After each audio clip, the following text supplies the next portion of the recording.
The eye of the needle was a tiny glinting point of silver against the aged ivory satin. My sister's hand, steady and sure, was pulling the thread through, closing the final few inches of the open seam at the waist. She was humming, a tune our mother used to hum while gardening. In that surreal, suspended second, I saw it all.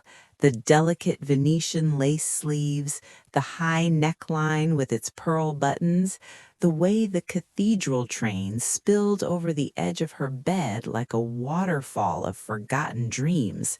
She was wearing our mother's wedding dress. My own breath vanished. The world shrank to the doorway of her bedroom, to the scent of old roses and cedar that emanated from the gown, to the profound, sacrilegious wrongness of the scene. This wasn't a memory tucked in tissue paper. This was a theft happening in real time. Chloe? The name left my lips as a dry rustle. Her head snapped up, and in the vanity mirror our eyes met. Hers widened, not with guilt, but with a flash of sheer, defiant panic that was instantly masked by a brittle smile. "Amara, you're early," she chirped, her voice an octave too high. She didn't move from the stool. She just sat there, a ghost of our mother draped around her, caught in the act. Before that moment, my sister Chloe was my anchor. With our parents gone, Mom to a sudden stroke 5 years ago, Dad following from a broken heart 2 years later, we were each other's primary history. I was the older, pragmatic one, a freelance graphic designer who found solace in order and deadlines. Chloe, 2 years younger, was the free spirit, a boutique florist whose life was a beautiful, fragrant chaos. Our differences cemented us. I grounded her, she reminded me to smell the flowers she so often worked with. My husband, Marcus, was a kind, if somewhat distracted man, a civil engineer who spoke in blueprints and load-bearing calculations. We had settled into a comfortable, if quiet, rhythm over 12 years of marriage. No children, by choice, a decision that sometimes felt like a shared, unspoken sigh of relief. Our life was a well-drawn blueprint, steady, predictable, safe. And then there was the dress. It lived in a special archival box in the climate-controlled storage unit I paid for, the only thing of true, priceless value we'd inherited. It wasn't just fabric, it was a relic of a profound, almost mythical love. Our father, a schoolteacher, had saved for 3 years to have it made for our mother. The story of their wedding, a simple, profound affair in a small chapel, was our family's cornerstone. The dress was meant to be a shared heirloom. Mom had told us, her hands smoothing the lace the last time we saw it together, "This is for both of you, for your joy, whatever form that takes." It was a promise, a covenant between us sisters. The plan for that Tuesday was pure, simple normalcy. Chloe had been stressed about a big wedding order, and I'd suggested a long, lazy lunch at her place.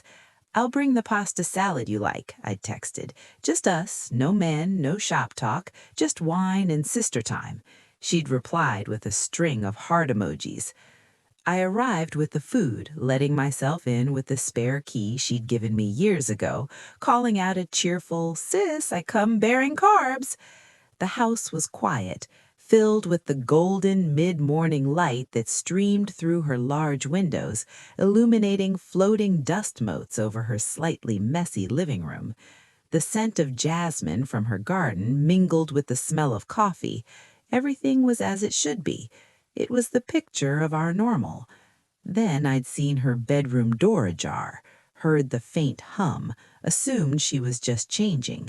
I walked toward the door to tease her about taking forever, the joke dying in my throat the moment I crossed the threshold. The silence after I said her name was thick enough to swallow. She slowly put the needle down, the click of it on the glass surface shockingly loud. "It's not what it looks like," she said, but the words were hollow, automatic. She finally stood, the dress whispering as it moved, a sound I hadn't heard since childhood. It was too tight on her, straining at the hips. A small, cruel part of my brain noted she'd never fit into it. Our mother had been willowy. Chloe had our father's stronger build.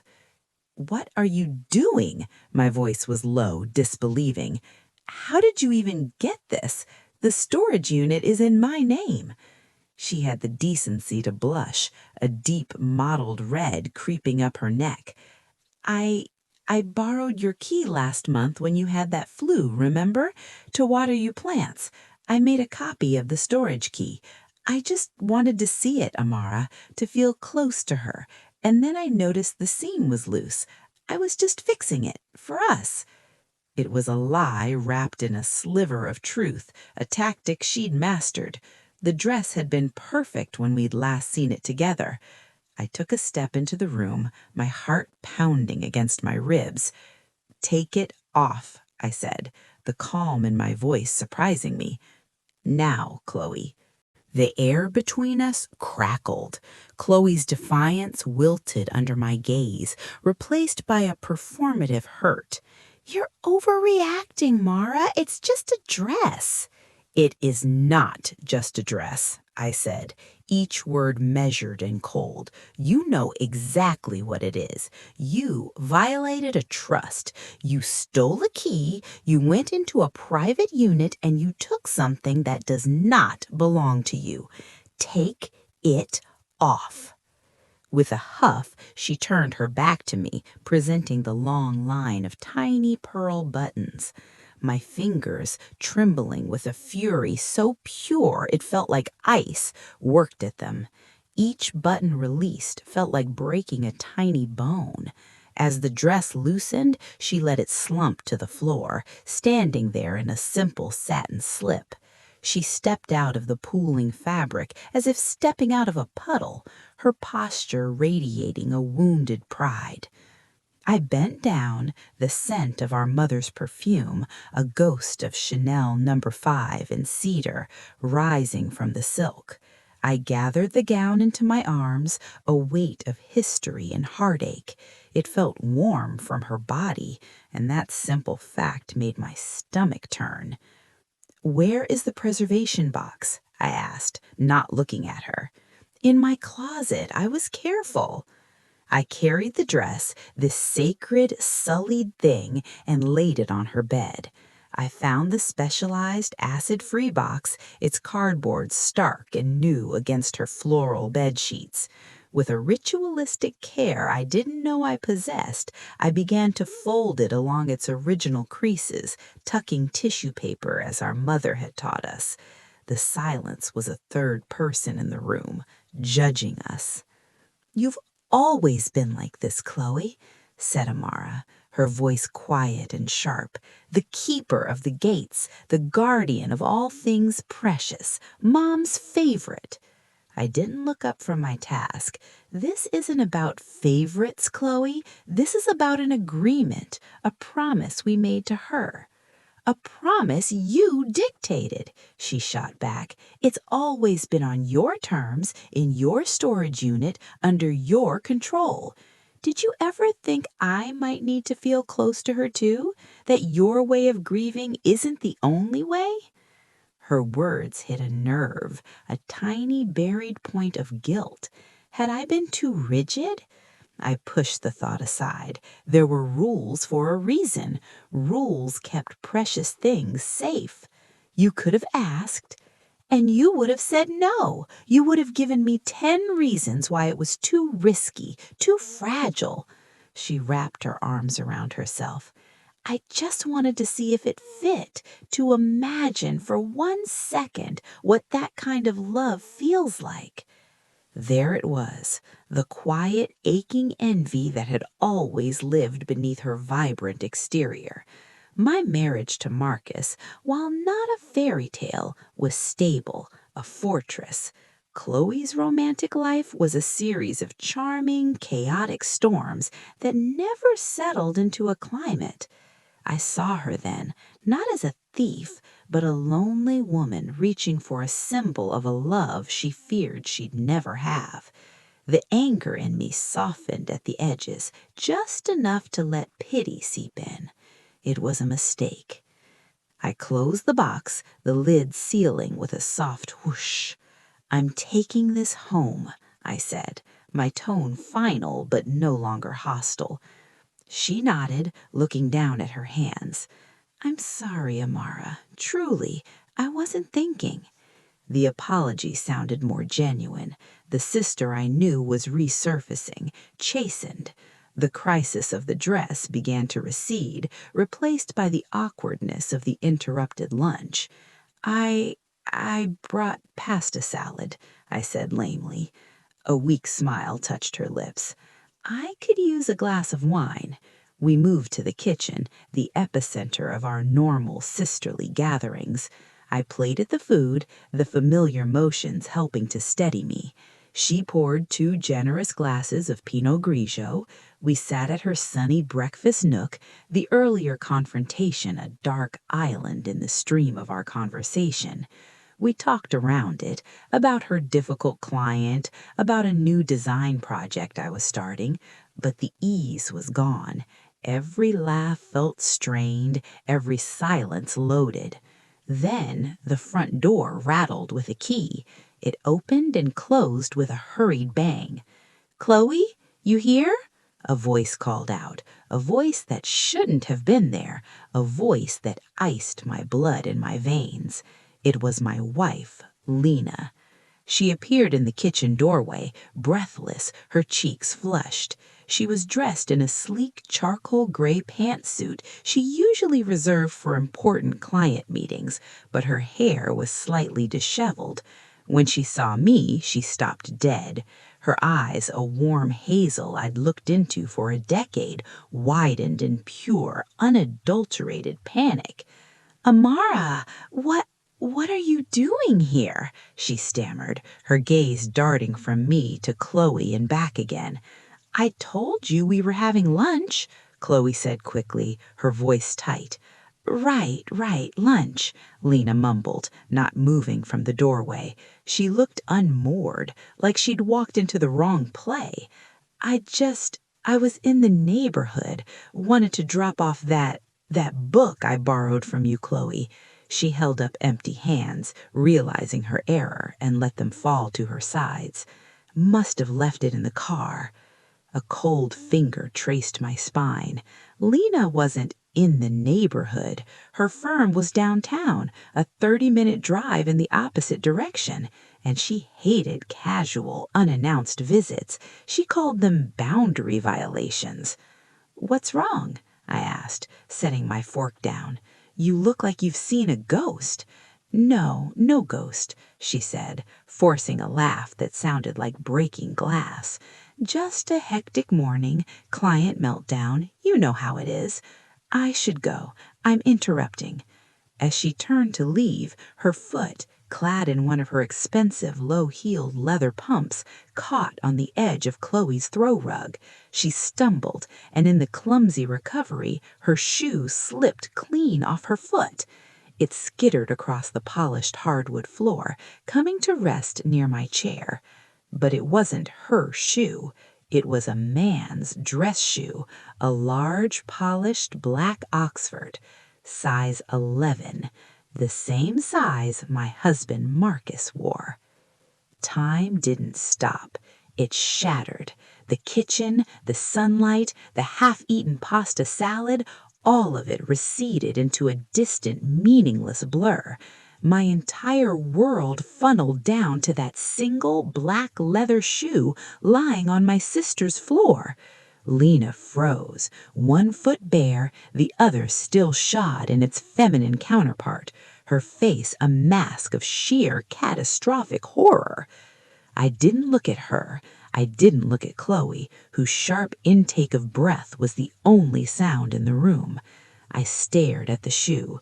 I knew its every detail, the specific scuff on the left toe from where Marcus kicked his desk chair, the brand of polish he used.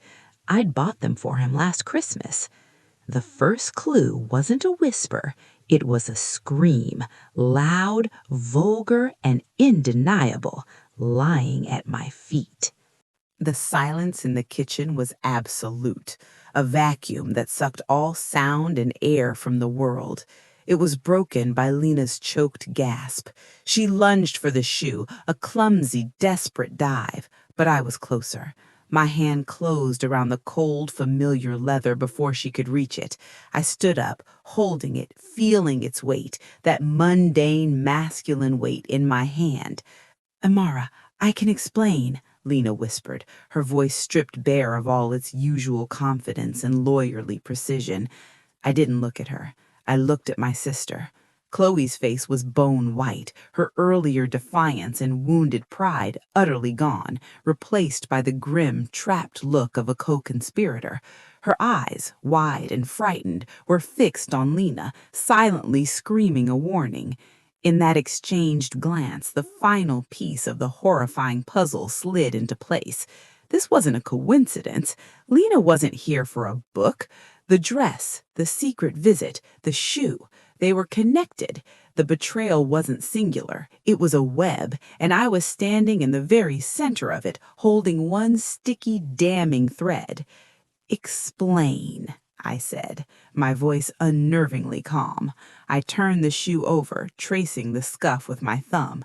"Explain why you are wearing my husband's shoe in my sister's house in the middle of a workday." It's not what you think," Lena stammered, pulling her other shoe off and standing there on the cold floor in her stocking feet, looking small and ridiculous. "What do I think, Lena?" I asked, placing the shoe gently on the table between us, like Exhibit A.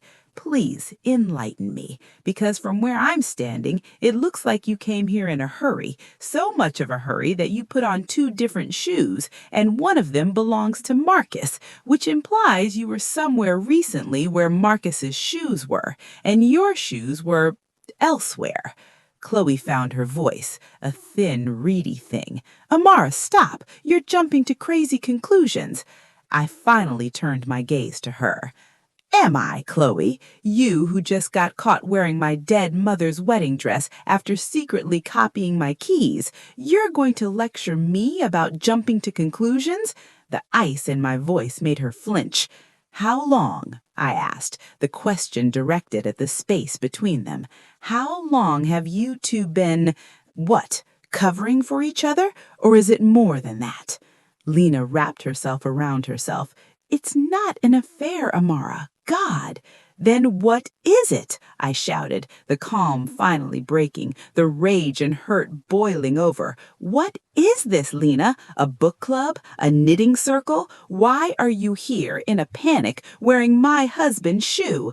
"Because he was at my apartment this morning," she blurted out, and then clasped her hand over her mouth as if she could shove the words back in. The new information hit like a physical blow. Her apartment. Lena had kept a small studio apartment downtown since before we married, a work crash pad she said she needed for late nights. I'd always respected it as her private space, a space where, apparently, Marcus also left his shoes. "Why?" I said slowly, each word a stone dropped into a deep, dark well. "Why was my husband at your apartment this morning?" Tears spilled down Lena's cheeks. We've been talking about you, about us, about how distant you've been. He's been so unhappy, Amara. He came over this morning to talk more. He was upset. He took his shoes off, and then Chloe called me in a panic saying you'd found her with the dress. I had to get over here to help her explain, to calm things down. I just grabbed the wrong shoes in my rush." The story spilled out, a desperate, messy tapestry of half-truths, but the core image burned through. Marcus, in her private space, sharing intimacies about our marriage. Marcus, unhappy, sharing that unhappiness with my wife, and my sister calling my wife for backup instead of me. I looked at Chloe. "You called her?" Chloe couldn't meet my eyes. "I was scared of you, of how you'd react. Lena, she understands." "Understands what?" I was trembling now, a fine, constant vibration. understand betrayal? Is that the bond you share? An understanding of how to betray me? It's not like that, Lena cried. We care about you. We were trying to protect you. From what? The scream tore from my throat. From the truth that my sister is a thief and my wife and my husband are having secret meetings about how miserable I am? Is that the protection? Lies and hidden shoes and stolen dresses? I picked up the shoe again, the proof. It was no longer just a shoe. It was a symbol of every whispered conversation, every secret glance, every moment of my marriage and my family that had been hollowed out and filled with deceit. The dress was one kind of theft, the theft of memory, of legacy. This was another, the theft of my reality, of the very ground beneath my feet. The pity I'd felt for Chloe earlier was gone, incinerated by this new, hotter fire. The hurt was a vast, expanding void inside my chest. I looked at the two most important women in my life, standing together in a kitchen I knew as well as my own, and I saw strangers, collaborators. Get out, I said to Lena, my voice flat and final. Amara, please. Get out of my sister's house and do not come to our home. Do not call me. You do not get to explain. You do not get to protect me anymore. I turned to Chloe. And you will bring the keys you copied for the storage unit and for my house to me by the end of today. You will not contact me. Do you understand? Chloe nodded, mute, tears streaming down her face. Lena looked shattered, but a flicker of something else, anger, defiance, crossed her features before she turned and walked out barefoot, leaving her other shoe and her partner's shoe behind. The front door clicked shut. In the new silence, I looked at the two shoes, one feminine, one masculine, sitting alone on the floor, a pair that should never have been together. The discovery was complete. The betrayal was no longer a suspicion. It was the very air, poisoned and thick. I had come for a sisterly lunch and found the ruins of my entire life waiting for me in a wedding gown and a man's misplaced shoe. The drive home was a blur of blurred streetlights and a silent, screaming mind. The archival box containing my mother's dress sat on the passenger seat, a silent, sacred passenger. The weight in the car wasn't just the dress, it was the crushing mass of the revealed truth. My hands were steady on the wheel, but inside I was a city after an earthquake, all landmarks gone, only dust and precarious rubble. I didn't cry. The shock had solidified into a cold, crystalline focus. My emotions were a toolbox I could not afford to open yet. First, I had to secure the perimeter. I had to act. When I arrived home, the house felt different. It wasn't my sanctuary anymore. It was a crime scene I needed to process. I carried the dress box directly to my home office, a room Marcus rarely entered. I placed it high on a shelf in my locked supply closet. Safe. Then I moved to the bedroom. The air still held the faint, clean scent of Marcus's morning shower. I went to his side of the walk-in closet. His shoe rack was orderly. I scanned the rows of dress shoes. One space was empty, precisely where the black Oxfords belonged, a perfect negative space proof. I didn't touch anything else. I simply took a photo with my phone. Evidence. My next move was digital. I logged into our shared cell phone bill account, something I handled. I navigated to the detailed call and text logs. For the past 6 months, I filtered for numbers between Marcus and Lena and Marcus and Chloe. The data was a chilling map of deceit. There were daily texts between Marcus and Lena, often late at night and early in the morning. Calls to Chloe spiked on days I remembered him saying he was working late at the site or having drinks with the team.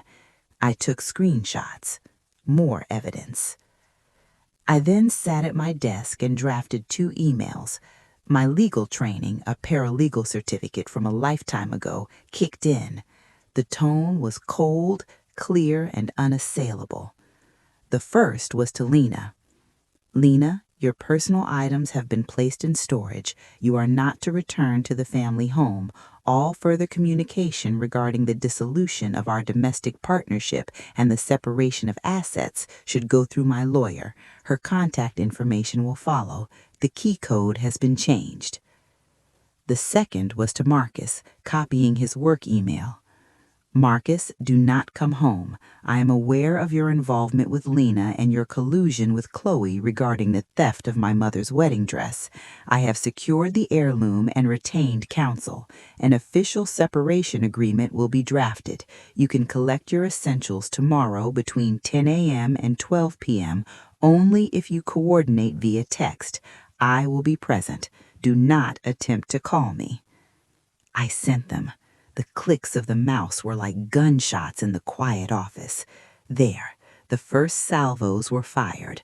The emotional war would come, but I had just established the legal and logistical battlefield. The confrontation I needed to have now was with myself, in the quiet. I made a cup of tea, the familiar ritual grounding me. I sat at the kitchen island, the same spot where Marcus and I had shared countless morning coffees. I let the first wave of grief hit me. It wasn't tears for Lena or Marcus, not yet. It was grief for my own blindness, for the cozy, constructed reality I had lived in, for the sister I thought I knew, who saw me not as a sibling, but as a gatekeeper to be deceived. The humiliation was a slow burn, creeping up my neck. How long had they pitied me? How long had I been the clueless protagonist in their secret drama? As dusk fell, my phone lit up. First, a torrent of pleading texts from Lena, which I ignored. Then a call from Marcus. I let it go to voicemail. He didn't leave one. He texted, "Amara, we need to talk. It's not what you think. Please." I replied with one sentence. My email outlines the next steps. There is nothing to discuss. The final action of the night was the hardest. I called the one person who knew me before I was a wife, before I was a sister's keeper. My college friend Simone, who lived 3,000 miles away and had a voice like smoked honey and a heart of forged steel. "Simi," I said when she answered, and just the sound of her saying, "Hey, darling," in that familiar drawl broke the dam. I sobbed, great heaving sobs that felt like they were tearing my insides out. I told her everything, the dress, the shoe, the emails, the hollow, echoing house. She listened without interruption. When my tears subsided into shaky breaths, she said, "Okay. First, you breathe. You did good with the emails. That's you protecting yourself. That's my girl. Now listen to me. You get a shark of a lawyer tomorrow, not a friend, a shark. You change the locks tonight. You pack a bag of his things so he's in and out in 5 minutes, and you do not let him see you cry. You hear me? You are a queen who just discovered her court is full of jesters. You don't explain yourself to jesters." Her words were a lifeline, a blueprint for survival. After we hung up, I did exactly that. I called a 24-hour locksmith. I packed a single suitcase with Marcus's basics, underwear, socks, a few shirts, toiletries. I placed it by the front door. A transaction, not a homecoming. By midnight, the locks were new. The house was silent. I was alone, but I was no longer a victim in the dark. I was a general in a quiet war, having secured the castle, gathered intelligence, and issued her first decrees. The action was not revenge, it was reclamation. The first hard, necessary step of taking back control of a story that had been written behind my back. The truth, I learned, does not ripple out quietly. It floods. It breaks banks and carries the debris of former lives with it. It began the morning after Marcus collected his suitcase, a tense, silent 3-minute exchange at the door where he looked broken and I felt nothing but a glacial calm. The first wave hit my phone, a text from our mutual friend, Selena. Amara, I just ran into Lena at the coffee shop. She's telling people you had a psychotic break and accused her and Marcus of an affair. What on earth is happening? Attached was a blurry photo from across the street of Lena, red-eyed, talking animatedly to another friend from our book club. So that was her strategy, preemptive character assassination, paint me as unstable to explain why she was locked out and why Marcus was suddenly staying in a hotel. A cold fury settled in my stomach, but Simone's voice echoed in my head. Don't explain yourself to jesters. I didn't reply to Selena. Instead, I took a screenshot of the text and the photo. I opened my social media, which I rarely used. I posted a single, clear statement visible to friends and family. For those who are hearing conflicting stories, here is the simple truth. I have discovered profound and painful betrayals by people I trusted absolutely. This is a time for privacy and healing as I navigate legal and personal matters. I will not be engaging in gossip or speculation. Those who know me know my character. Thank you for respecting this space.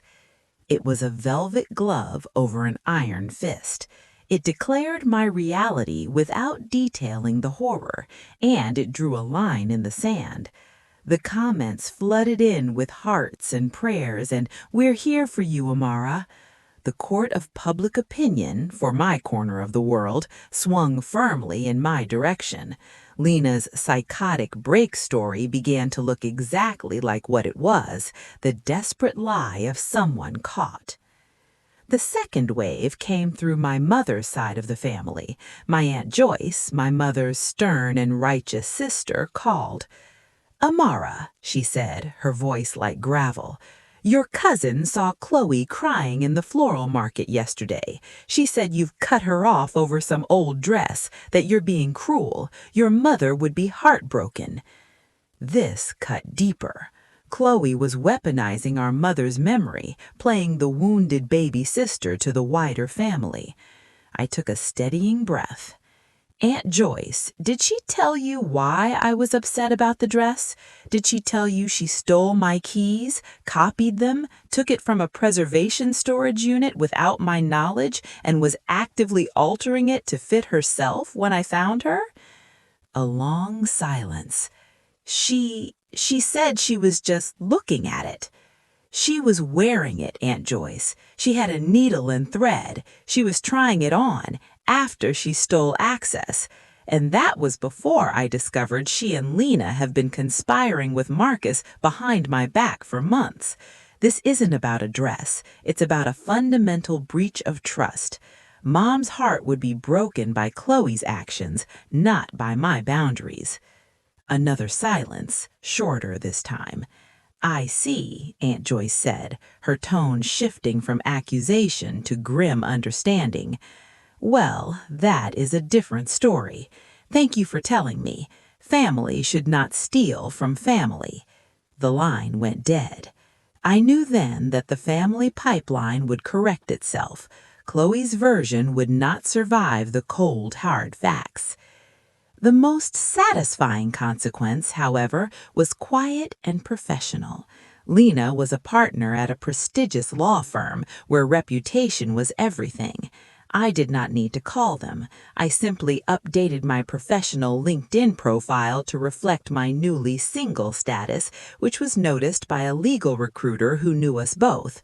The rumor mill of the city's legal community is a swift and savage thing. The story of a family law partner being ejected from her own home for involvement with her spouse's husband, compounded by the gothic detail of the stolen wedding dress, was too juicy not to circulate. I heard through Simone, who heard from a friend, that Lena had been gently encouraged to take a temporary leave of absence to avoid distracting from the firm's focus on family clientele. A polite professional exile. Marcus faced a different kind of exposure. His small engineering firm was a family-oriented place. He was not fired, but the coolness was immediate. The owner, a man with 3 daughters, called me once to express his personal support and to assure me Marcus's work would now require frequent out-of-town projects. It was a polite way of saying he'd been morally quarantined. The public consequence was not a single explosion, but a series of adjustments, recalibrations made by the world once the true axis of the betrayal was understood. I did not have to scream my pain from the rooftops. I simply had to stand, quietly and firmly, in my truth. The universe, in its way, handled the rest. The liars found their lies twisting back on them. The betrayers found themselves in the cold, empty space their actions had created. I received one last message from Chloe a week after the fallout. It read, "Everyone thinks I'm a monster. You've turned them all against me. Was the dress really worth destroying your own sister?" I read it once, then blocked her number. The ultimate consequence for her was not my anger, but my absolute unwavering silence. She was left alone with the version of herself she had created. A thief, a liar, a co-conspirator.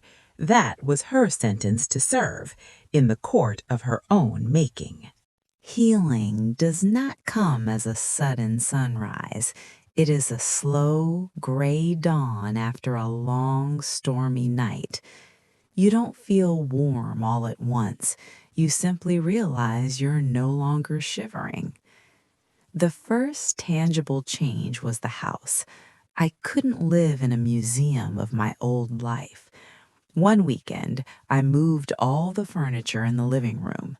I replaced the large, plush sectional Marcus loved with 2 elegant individual armchairs flanking the fireplace. I took down the generic abstract prints we'd bought together and hung a vibrant textured weaving I'd purchased from a local artist at a market years ago and never had the space for. I painted the dining room a deep, comforting sage green. With every brushstroke, I was repainting my world. The silence, once so heavy with absence, began to fill with new sounds. The jazz music Marcus disliked, the chatter of podcasts while I cooked, the simple, profound quiet of a Sunday morning with a book and no one to ask, "What are your plans for today?" I learned the shape of my own company again, and it was not lonely, it was spacious. The legal processes ground on, slow and expensive. The divorce for Marcus was straightforward given the evidence and his shame-faced compliance. The separation of assets from Lena was more complex, but my shark of a lawyer, a formidable woman named Diane, handled it with brutal efficiency. Each signed document felt like removing a thorn that had been lodged deep.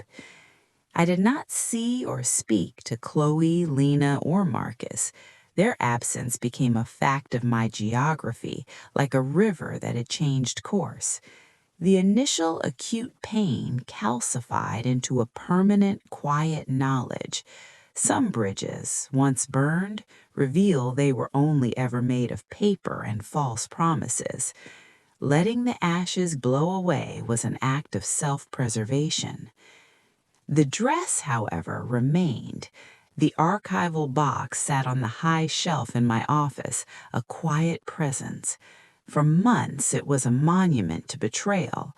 Then, one autumn afternoon, with the golden light slicing through my window, I knew it was time. I brought the box down, laid it on my desk, and opened it. The scent of cedar and memory rose up. This time it didn't sting. I lifted the gown out, letting the heavy silk and lace cascade. I didn't see Chloe wearing it. I saw my mother, young and radiant, her hand in my father's. I saw the love it was built to celebrate, a love that was real and had endured. My sister's violation could not stain that. Her smallness could not diminish its history. I did not try it on. That wasn't its purpose for me. Instead, I commissioned a local master carpenter to build a beautiful glass-fronted display case. I installed it in my redesigned living room where the light would catch the lace. I dressed a mannequin in the gown, arranging the train artfully around its base. It was no longer a secret in a box or a weapon in a fight. It was a testament, a declaration that beauty and history could survive theft and pettiness. It was for me, a daily reminder that some legacies are resilient. The final step was the hardest and the simplest. I had to forgive myself for my blindness, for my trust, for building a life on what I now saw were fragile foundations. One evening, standing before the dress in its case, I spoke aloud to my mother's memory. "I'm sorry I couldn't protect it better," I whispered. But the silence that answered held no accusation, only the gentle, imagined sense of her hand on my cheek. The dress was safe. I was safe. That was the only protection that mattered now. I began to say yes to small things: coffee with a colleague, a weekend pottery class. I reconnected with Simone more deeply, her cross-country calls a lifeline of unwavering support and sharp laughter. I discovered a version of myself that had been buried under the roles of wife, sister, keeper. She was quieter, more observant, and fiercely protective of her peace. The healing was not in forgetting or in a grand new love. It was in the reclamation of my own narrative. The story was no longer the day my world fell apart. It became the year I rebuilt it, brick by brick, on my own terms. The scar tissue over my heart was strong now. It didn't hurt to the touch. It was just a part of my landscape, a reminder that I had survived a great quake and was still standing. I had lost a sister-in-law, and a husband. But in the silent aftermath, I had found Amara, and she was enough. And so here I am, in a quiet house that finally feels like my own, with a beautiful glass-protected piece of the past shining in the corner. The storm has passed. The debris has been cleared, or at least I've learned to build around it. This journey taught me that betrayal isn't always a loud, dramatic event. Sometimes it's the quiet, daily choice someone else makes to be dishonest with you. It's the copied key, the secret meeting, the hidden text, the borrowed shoe. It's the people you love most building a secret room in your own life and locking you out of it. But I also learned this: your peace is not a negotiation. It's a territory you must defend. For me, defending it meant changing locks, sending clear emails, speaking my truth without screaming, and walking away from people who thought my heart was a commodity they could borrow without asking.